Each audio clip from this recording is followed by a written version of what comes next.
Good morning mga kuyang dito po at talaga po mukhang malalim na po yung banggaan ng Attorney Respicio at si George Garcia ng Comelec Commissioner regarding nga po doon sa tinatawag na 300 million para lang mapanalo po ang isang politiko. So ito yung matindi po ngayon at talaga lang pong porsigido po ngayon si Attorney Respicio na isampas po sa Supreme Court ang ganyang parang yun natin mo kung ito'y panunuhol para lang manalo po yung isang politiko at magkaroon na ng 300 million piso pwede ka nang manalo. Pansinin po natin yung kanila pong palitan. Kinansila yung registration. Then yung kiabante naman, kinansel yung proclamation. But teka muna, according to the judge, once proclaimed, ang isang kandidato, pag pinoklama mo na yan, wala na si jurisdiction ng Comelec yan.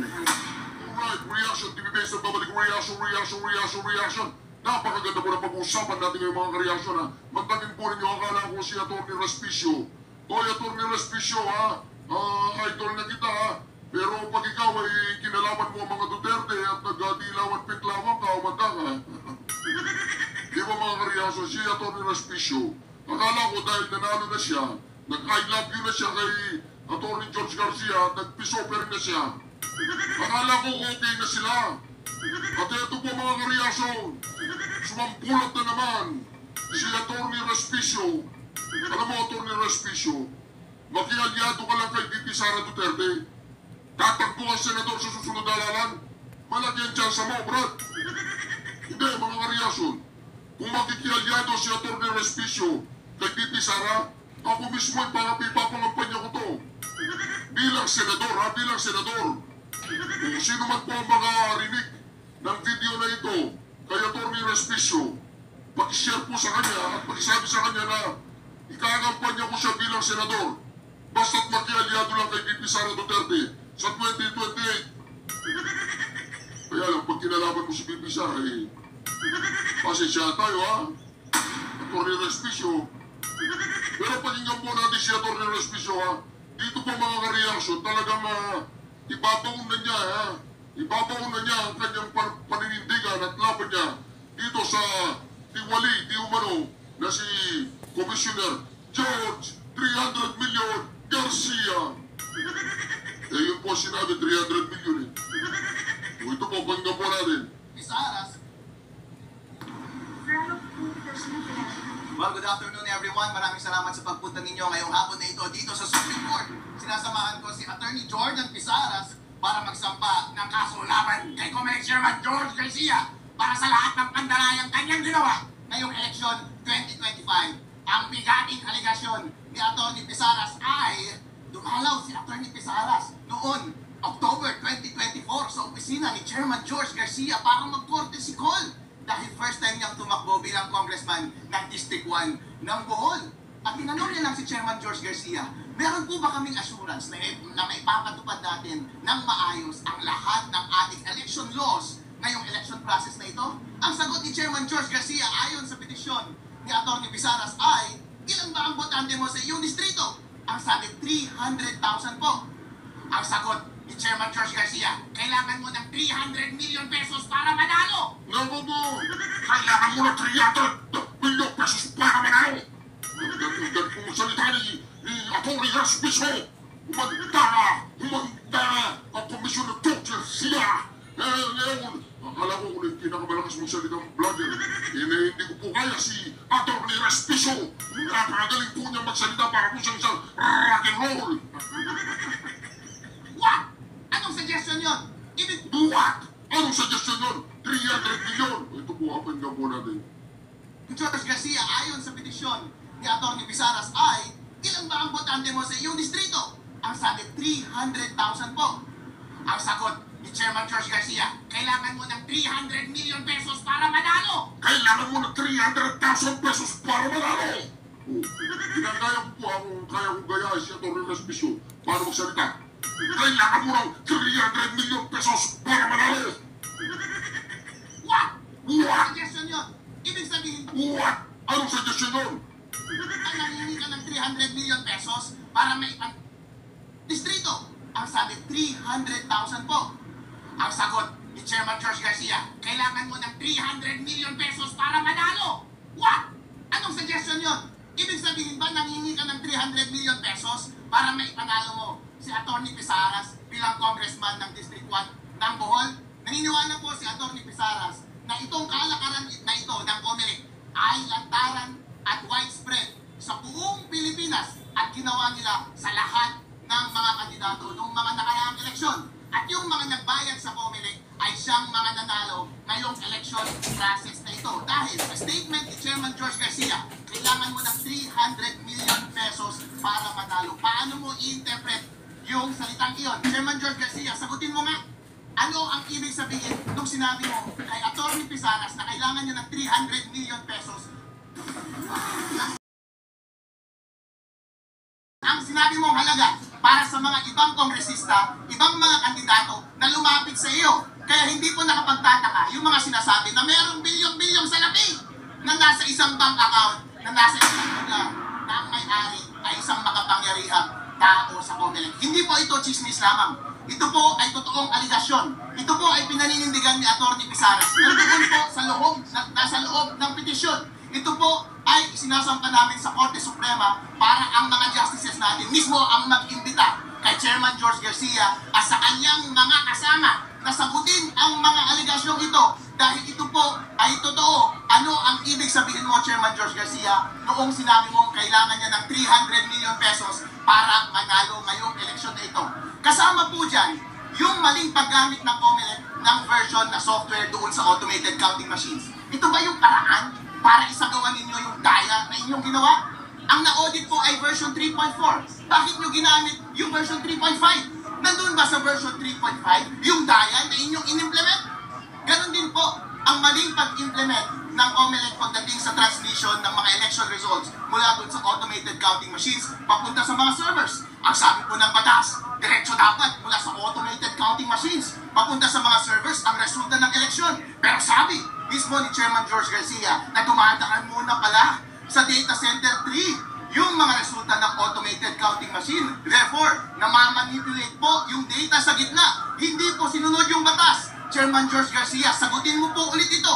Ito po ba ay ulit ang inyong paraan para isagawa ang pandaraya noong nakaraang eleksyon? Chairman George Garcia, kailangan niyo pong sagutin lahat ng ito dahil lahat pong aligasyon na ito ay seryoso po. Kailangan niyo pong sagutin para sa susunod na eleksyon, hindi na po ito mangyari ulit. Ipinapasa na po namin sa inyo ang bola. Wala na pong natitira mula sa amin. Ang sagot na lang po ay nasa inyong bunganga. Sabihin niyo na lang po ang totoo dahil wala na kayong ligtas. Seryoso na po kami. Papanagutin po namin kayo sa Supreme Court. Dali, ano? Seryoso na po kami! 300 million! Sino? Saan? Saan napunta? Dali mo. Idol. Kasama po sa prayer namin na ipanisbag si Chairman George Garcia dahil karapalan po ang ginawa nilang mga paraan ngayong nakaraang eleksyon na ito. Sino po ba ang responsable sa pagsasagawa ng maayos na eleksyon? Hindi po ba ang COMELEC, ang Commission on Elections? Sino po? Pero dapat siguro mga reaction manual counting na lang ang kailangan gawin natin. Tanggalin na natin yung mga punyatang computer na yan, puro na lang dayan. Dito sa lugar namin mga reaction, ang nanalo ay talo, ang talo ay nanalo para si Abante. Si Abante talo pero nanalo yung di ba ganyan talaga ang buhay mga reaction pag ikaw ang nasa posisyon. Ang nagko-compose ng Commission on Elections, mga commissioner na pinapangunahan ni Chairman George Garcia. Siya ang nagdidepensa ng mga palisiya na kanyang isinagawa. Kung meron mang taong dapat managot sa prosesong ito, lahat ng pandaraya at pagkakamali, walang iba kundi si Chairman George Garcia. Nangihingi rin kami ng tulong mula sa National Bureau of Investigation bilang ahensya na dapat magsagawa ng investigasyon ng mga ganitong anomalya. Natignan nila itong mga aligasyon ni Atty. Pisaras kasi garapalan po ang pag-amin ni Chairman George Garcia. Gumamit sila ng illegal na equipment sa pag-transmit. Gumamit sila ng illegal na software. Hindi po ba yan paglabas sa ating Omnibus Election Code? Dapat po, kung meron mang taong dapat makulong ngayon, walang iba kundi si Chairman George Garcia. Nako, Chairman George Garcia, mag-aaral ka na, himas, Reyes. Naku mga reaction, parang itong si Atty. Respicio, hindi mo na mapipigilan sa kanyang pagsasalita. Ikaw, Atty. George Garcia! Umanta ka! Umanta ka! Ganoon, yung 300 million, saan napunta?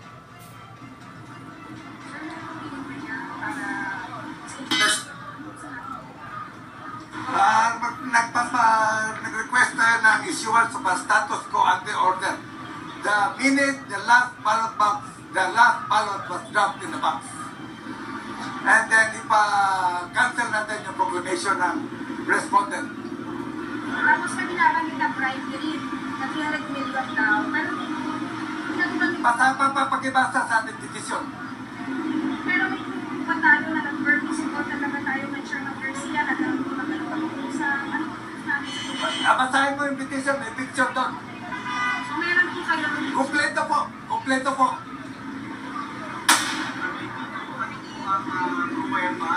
sa conversation ninyo ni May witness po tayo. May witness tayo. nakasaan po yun sa inyong petition. Opo, opo. Pero yun nga, sa tingin po ninyo, ang ibig sabihin doon ay perang bigay kay Chairman, hindi ko pera para sa Actually, at that time, hindi ko maintindihan bakit niya sinabi yun. Pero ngayon, naintindihan ko na. pero hindi po maninilaw mismo kung Hindi ko nila. I was shocked. I literally fell off my feet, my seat. Nahulog ako sa upuan ko. pero saan po natin yung conversation na yun? Nag-end kami kasi iniba ko na lang yung topic. Sir, kailan po nangyari? October 15, 2024. Tapos tingin po natin, kaya tayo natalo is kasi hindi tayo Hindi yun. Ang pag-conduct sa eleksyon was yan ang tone ng pag-conduct ng eleksyon. Pera.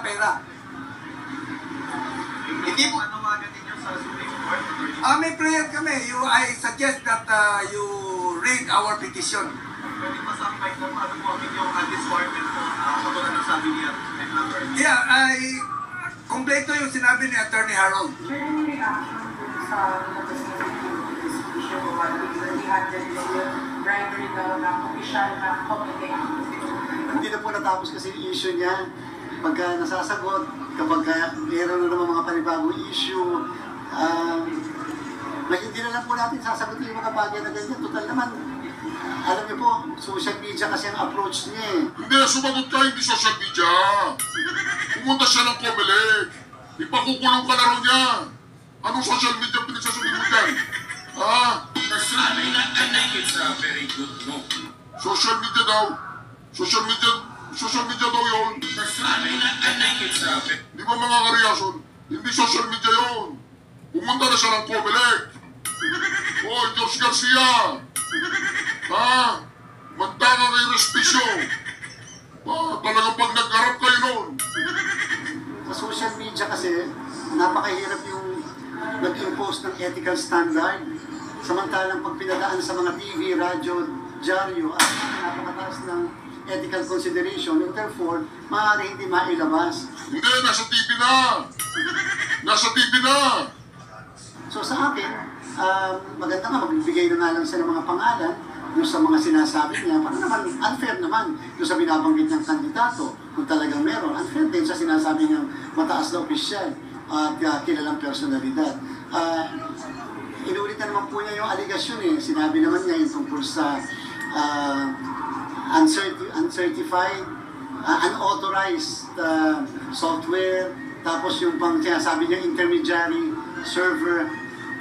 Unfortunately, kasi sa nakasama doon sa pagpunta natin sa data center 3 eh. Yung po kasi yung sinasabi nila yung po yung binabanggit nila na intermediary server. Hindi po yun. Facility po yun, hindi po yung server. Facility po yung sinasabi. At pagkatapos, yun naman po tungkol sa issue ng ayun nga po, unauthorized software. Nasagot na rin po natin yun at may certification na rin po sa amin yung ProBNB, yung International Certifying Body tungkol sa bagay na yan. So, again, at this point, we will not dignify anymore yung mga ganyan. Kasi po pag sinagot na naman namin, sa susunod meron na naman po na ibabato ng mga issue, hindi na po matatapos. Sana naman po ay huwag magagamit ang COMELEC, kahit na po gamitin na lang yung katulad ko na personalidad sa pagpopromote ng kanyang sarili o ng... Hindi, kasi kasama ka sa COMELEC eh. Ikaw nga ang komisyoner eh. Okay, gago ka ba sir? Gago ka? Tanong lang, gago ka ba? COMELEC komisyoner ka, hindi ibig sabihin pag tinira ka niya, tangay ang COMELEC. Sino bang COMELEC komisyoner? Siya? Ako? Sino?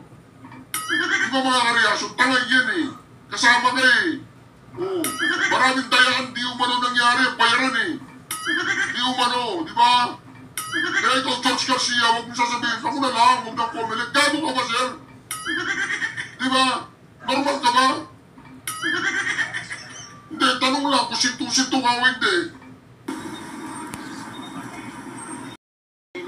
Para lang po makilala, huwag naman po sanang ganon. Sana... Parang naririnig kong magsalita sa kanya si ano? Si, ano pangalan noon, si Tom Gonzales. Parang naririnig kong magsalita, pero may laman na yan. May laman naman siguro ang ulo nito. Stick lang tayo sa issue. Doon lang po tayo sa issue and appreciate po namin yung bagay. Yung issue nga yung bayaran, yung dayaan. Nag-i-stick naman si Respicio, si Atty. Respicio eh. George Garcia, gusto mo ba mag-senador? Sa bagay, marami ka ng pera, di ba? Sir, with your indulgence po, magpa-fighting yata sa mga ATM na singing yung prayers na including disbarment, imbestigahan na po kayo ng NBI. Doon na rin sa mga issue na pag-ipitan po. Maganda po yun, at least po may proseso. Kesa naman po dinadaan sa social media. Ang importante po kapag ka po may case na ay kahit paano meron ka ng paraan to answer. Number one. Number two, at least sub judice na yun. Unless magsasalita po ulit ang partido kapag nag-file na ng ganong klase na mga aligasyon or kaya contention. So, welcome po sa atin yung mga pagpa-file ng ganyang klase ng mga kaso. Kaya lang, meron kasi mga nag-uudyok sa atin na bakit hindi sagutin, hindi mag-file ng kaso. Inuulit ko po, yung mga nasa pamahalaan katulad ng inyong lingkod ay hindi dapat onion skin o kasing nipis ng sibuyas ang aming pong mga balat. Ibig sabihin, kung may mga binabato, lalo't issue patungkol sa iyong trabaho, kasi dapat tanggap lang ng tanggap. At dapat sagutin lang, huwag iiwasan na hindi sagutin.